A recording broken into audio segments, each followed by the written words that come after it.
Yesterday there was sun and there was rain, beauty in the mundane.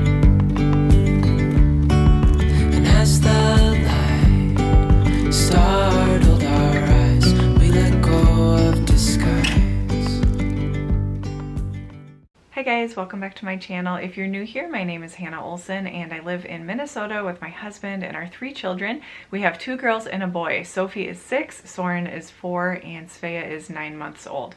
I love sharing about all things motherhood, homemaking, and homeschooling. Today's video is on homeschooling, and I wanted to talk about how we create a more peaceful environment for homeschooling. Now, of course, we know that one of the many benefits, I would say, of homeschooling is the flexibility of it. You can homeschool sitting on the floor, you can homeschool sitting in bed, you can homeschool when you're on the go, out and about, running errands, even in the car.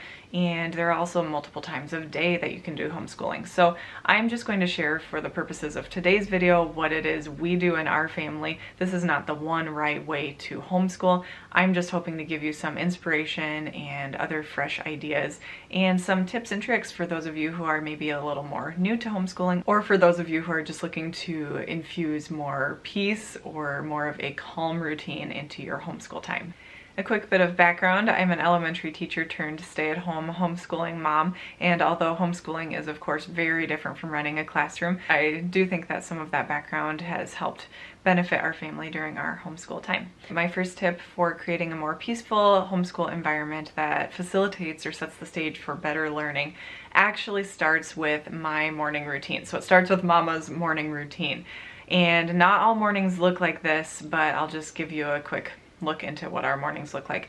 I basically get up before the kids every day because I have found that I am more mentally resilient and more emotionally prepared to parent and just deal with kind of that morning noise or chatter, all of the things that come from having little kids, if I have gotten up before my children do. This has fluctuated a little bit for us this year just because of having a new baby. We had Svea in March, and so on nights that I wouldn't sleep well, I would let myself sleep in, of course, because for me, I do prioritize getting good sleep. I can't function super well on really little sleep, so I do sleep in when my body needs to, but whenever possible, I try to get up before the kids. And this is a life-changing little thing. Even if you can get yourself vertical, like out of bed vertical, maybe splash some water on your face, or at least brush your teeth, or just sit up in bed and be reading your devotional or something before the kids walk in, that can make all the difference and really help you feel more emotionally prepared for your day. But ideally, I am downstairs for at least an hour and a half before the kids get up,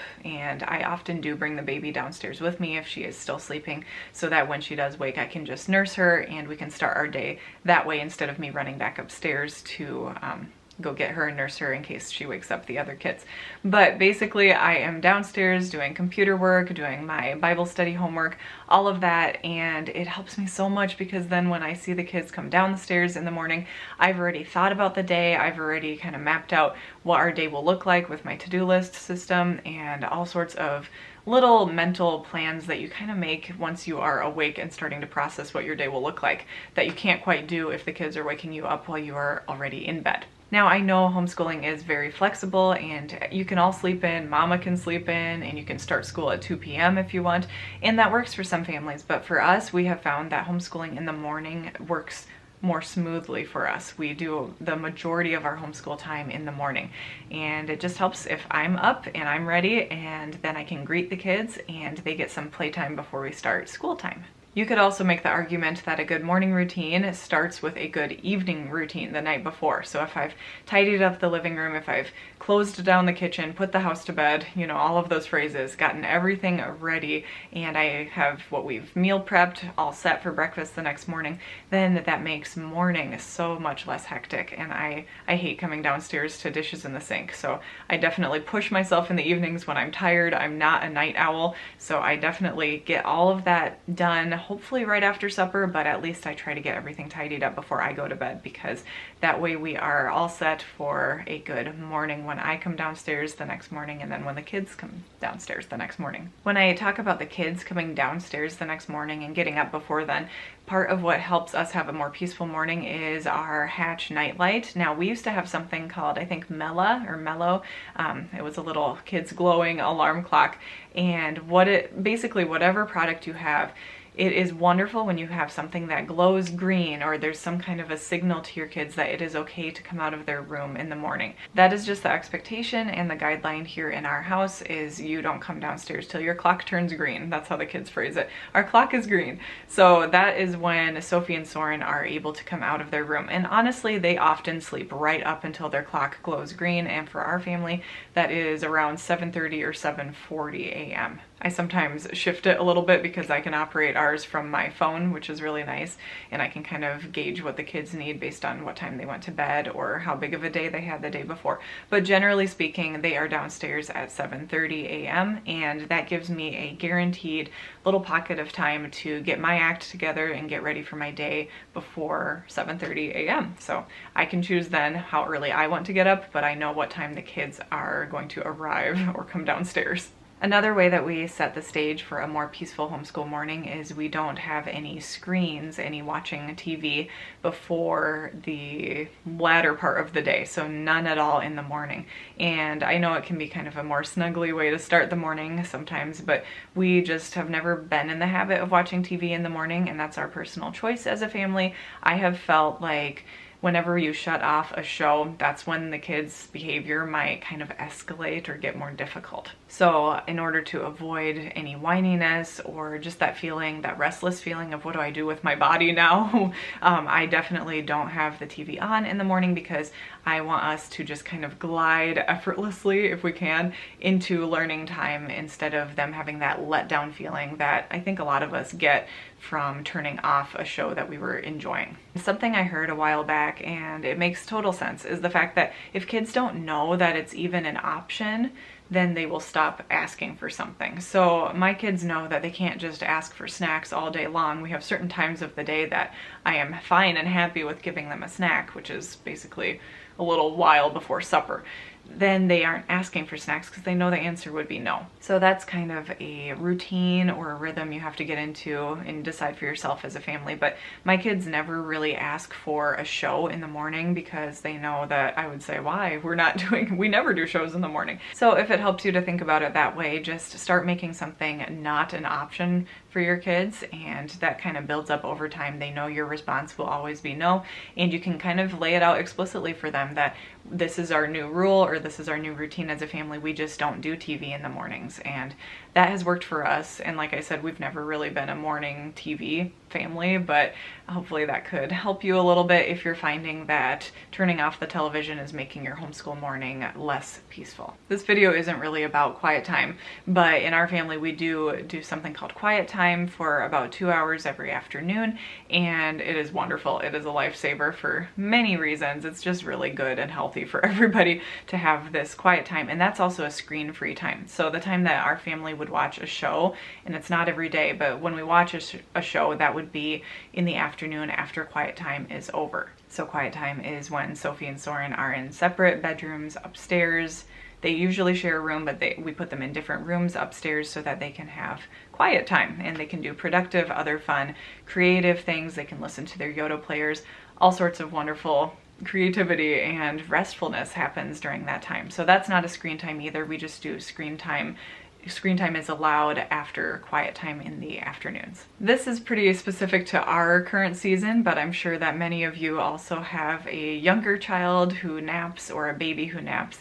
So what we do to make a more peaceful homeschool morning is we align our school time with our baby's nap as much as possible. So Svea, like I said, is 9 months old. She's still a 2-nap girl, and she has a morning nap. And so this was hard for me at first because I really liked to start homeschooling around 9 a.m. before Svea was born. And I was finding all throughout this year that homeschool was starting more like 10 o'clock or 10:30. And so I've had to accept that fact and just try to either shift Svea's nap slightly or just align our homeschool time with her morning nap, which is pretty much always around 10 a.m. right now. So I basically give the kids a little extra imaginative or free play time in the morning. So they're just basically playing with toys and imagining and doing all sorts of fun stuff after breakfast for a little while as I am nursing Svea and getting her down for her morning nap. Then once she is down, it is go time and we are able to focus really well. Of course, there are some days where Svea is still awake and she is nursing during our morning basket time or during other instructional time, but it is totally fine and we've just learned to be flexible with that. But as much as possible, I have used Svea's morning nap as our more direct, intense homeschool time. I mentioned that Sophie and Soren like to do a lot of imaginative or free play in the mornings, and I would assume most kids do. And this is something that you as their parent and their teacher can keep an eye on throughout the morning. And if you see they are deeply involved in a play activity, something imaginary is happening and they are doing a great job playing together, I would recommend maybe delaying school just a little bit that morning. Now, I know that having a very set routine is wonderful and predictable for kids, so I'm not necessarily recommending foregoing school completely one morning just because they're having fun playing, because sometimes it is time to listen to mama and come over and do morning basket time or homeschool, any homeschool time. But I have noticed some mornings that Sophie and Soren are playing especially, they're just deep into their imaginative play, and so I have delayed school by 20 or 30 minutes some mornings because I have felt it's worth it. I often think about I think it's a Mr. Rogers quote that says, "Play is the real work of childhood," and I love giving my children that opportunity to play together, and I'm not always starting school exactly at 10 o'clock on the dot or 9 o'clock in the past on the dot. So you'll have to read into that yourself as their parent and just gauge whether or not they need a little bit of extra playtime, or if you've decided they can kind of continue that type of play later on after school. Another thing that you can keep an eye on in the morning as your kids are playing is which child might feel especially clingy or whiny or sad that morning, or if they're having difficulty playing with others.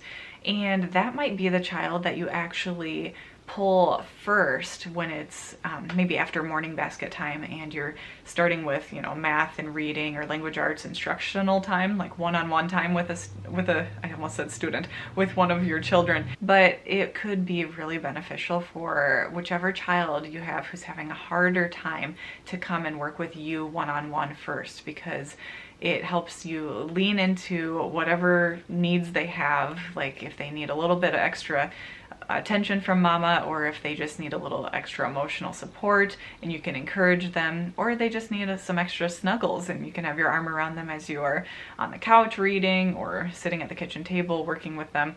So I just wanted to mention, if you are noticing that they are struggling to play well, one of your kids is struggling that morning, you can actually choose to pull them first for school time. We do follow the same basic structure every day for homeschool, but I do sometimes flip-flop who I am pulling first to work with me at the kitchen table. It might be Sophie, it might be Soren. So I just wanted to mention that as a possible strategy to help your homeschool morning run a little more peacefully. Something I absolutely love when it comes to setting the stage for a more peaceful morning is our classical music for kids playlist. This is just a playlist I compiled on Spotify of classical pieces that I felt like weren't too jarring. There's a whole variety of classical music and some of it is a little too crashy and loud for us to focus on. So I try to do some of the more peaceful or well-known but more low-key classical pieces. And what I do is I start playing that playlist right when we're done with morning basket time and it's time for Soren or Sophie to work alone in the living room on something and I'm pulling someone to the kitchen table. I bring the Bluetooth speaker to the living room and I play that classical music playlist, and it just sets the stage for such a peaceful transition into work time for all of us. So I will link that Spotify playlist down in the description box below for you in case you are interested in using a little bit of classical music as either a transition time or work time, independent play time. All of that, you can use it a lot in homeschool, and I found it's really been great for our family. It's really peaceful. Another thing that I do in this current season is I pull the kids to work with me one-on-one at the kitchen table and that's only one at a time. I don't have everyone around the table at the same time. I expect that'll probably change as the kids get older, but for now I try to separate us as much as possible and not have everybody working on a workbook around the kitchen table at the same time. I feel it helps us to focus better, and it also helps, I think, in our relationship. Some one-on-one time with Mama is always beneficial. I also have us in pretty predictable places every day. So Soren knows where he starts out sitting, or Sophie knows where she starts out sitting when they are told you're going to the living room. They're not going to go try to lay under, you know, Svea's bouncy seat, or they're not going to go flop on the couch. There are certain places where we do sit, and I feel like that helps so much. Even in a classroom, like a more mainstream elementary classroom, when kids know where you are supposed to go for independent work time, it just helps eliminate a lot of chaos. And so I keep things predictable as much as possible. That doesn't mean we don't make things cozy. I'm fine with us grabbing a blanket. Sometimes whoever's working in the living room gets propped up with a pillow and blankets. And in the kitchen, sometimes we grab a blanket because it can be chilly in the morning as the house is heating up a little bit more again.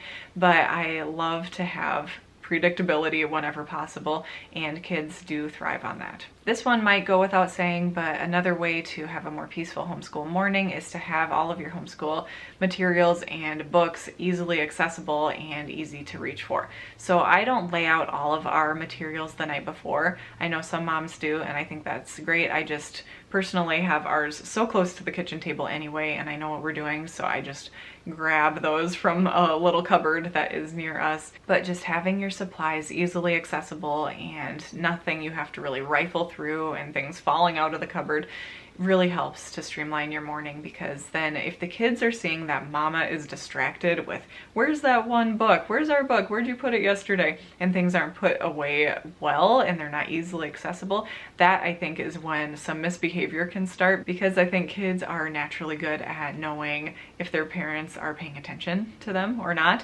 What I mean is if they notice Mama is distracted, that is when misbehavior might pop up, and then you have to kind of wrangle everyone again and it feels more chaotic. So if all of your stuff is near you or in a cupboard right by the table where you're sitting and you can easily grab it, then it makes the flow of the morning more seamless. So just have a good accessible place for all of your books, workbooks, and supplies, and that will make things flow more smoothly too. This year is probably the first year that I've been especially intentional about our morning basket routine. And basically a morning basket is any type of bin, box, or basket where you put some things like calendar, poetry, music, art appreciation, scripture memory. I'm probably forgetting something, but I actually have a whole video all about what is in our morning basket from this fall, but we definitely have continued with, I would say, like 99% of what is in there. I haven't changed very much. So a morning basket is something that it's like circle time in an elementary school. Everyone comes together at the same time and you kind of go through these quick little subjects or talk about the calendar or sing a couple songs, hymns, anything like that. And it really helps to signal to the kids that our morning is starting, our school time is starting, and you whack out a lot of little subjects at once. It adds to a lot of layers of learning if you're consistently working on Bible verses every single morning. I have loved Morning Basket, and I feel like I didn't appreciate it enough before this year, and I am so glad that we jumped in with it wholeheartedly this year, and I plan to, from here on out, really stay consistent with morning basket time. Another tip for having a more smooth homeschool morning is to have a good, primarily savory, if possible, breakfast option. So what I mean by that is just not a whole sugar bomb of a breakfast. You don't want to have a bunch of sugary cereal and then expect everybody to focus. It's the same for me, except instead of getting hyper, I just kind of crash if I have a sugary breakfast. And so I know for our family, we have several really good options we can always rely on when it comes to a more savory breakfast or a more filling breakfast. So one of our favorite options is called egg on toast, or that's what we call it. I toast bread, I put some shredded cheese, any kind of cheese, on the bread, I fry an egg and then I lay that on top, and the kids absolutely love it. It's a good hearty breakfast, and then no one is crashing during the morning and getting whiny or sad. And if I have that for breakfast too, then I am not getting whiny and sad either. Another breakfast option we love are homemade protein pancakes, and they are not a sugary type of pancake. They're actually kind of bland. I do throw in some chocolate chips, but since I'm not the kind of person who likes to stand in front of the stove in the mornings and make a whole bunch of pancakes, what I do is some random afternoon or nap time, quiet time or something, I stand in front of the stove and get like a double or triple batch of pancakes made, so they're all in bags in the freezer, and then we can pull them out and pop pancakes into the toaster. So the recipe we like is more of an oat and banana recipe, and it's not just quick carbs or from a little pancake mix. We try to make them protein filled, and they have cottage cheese in them too. So they're definitely more of a hearty and bland tasting pancake, but that's what our kids know, and so they are happy with that too. Another wonderful breakfast option that we recently discovered is homemade instant oatmeal packets. And Soren and I made these the other day, and they have been serving our family very well. I can link the recipe down below, but these oatmeal packets are less sugary than the store-bought versions, and it's something you can quickly whip up in the microwave. So again, you're not standing at the stove making a big pot of oatmeal. Everyone can kind of choose their own flavor, and they've got healthy add-ins like flaxseed and chia seed and even, is it wheat bran? We have all sorts of good stuff in these mixes, and the kids have loved them too. So that's another good breakfast option that has been serving us well lately. And of course there are also things like yogurt and hard-boiled eggs, which we like to rely on too, especially if we don't have those other recipes made. Another way to have a more peaceful homeschool morning is to not have a distracted mom. And for me, in my personal experience, being preoccupied stems from two main reasons. First of all, my phone, and second, if I don't know what's for lunch that day. So in terms of lunch, either you want to have leftovers from the night before, or just have an easy, simple lunch option either ready in the fridge, or mentally you know what you're going to be making, because I have found some mornings I've been distracted almost because I'm just sitting there trying to sort out what I'm going to make for lunch. And that even helps you not to cut off your homeschool time short in the morning because you think you need to go to the kitchen and cook, or just start problem solving and looking in the cupboards. So if you know what's for lunch, that helps your morning run more smoothly, and then you're not distracted as the teacher that morning. The other obvious culprit of making mama distracted during homeschool time would be our phone, smartphones especially, and I know some other moms who put their phone far away in different rooms of the house during homeschool time, or in a drawer or something. I love that idea. For me, I still like to take pictures during homeschool time, pictures of the kids working, or to send to my husband, or to post on Instagram what we're doing that morning. So I don't currently put my phone far away during homeschool, but I do have to be very disciplined about it, and I need to make sure I am not scrolling social media. If the kids are maybe switching places from the kitchen to the living room, something like that, I don't want to be in the habit of picking up my phone and just tapping it to see if I have any notifications, or scrolling through social media. So make that boundary with yourself that you won't scroll or post on social media. I don't post on social media during homeschool time. If I do share anything about homeschool, it's usually later on. I just save the photo on my phone and I post later.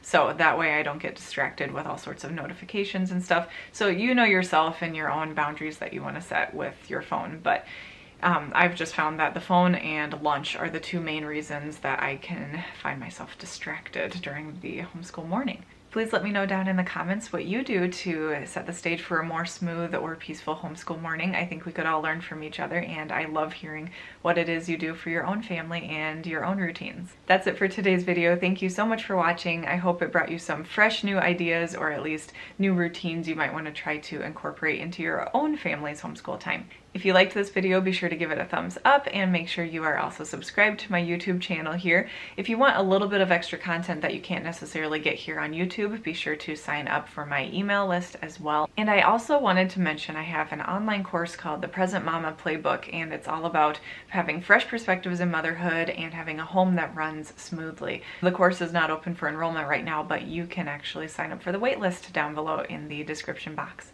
I hope you're having a wonderful day wherever you're at, and I'll see you in my next one. Bye, guys.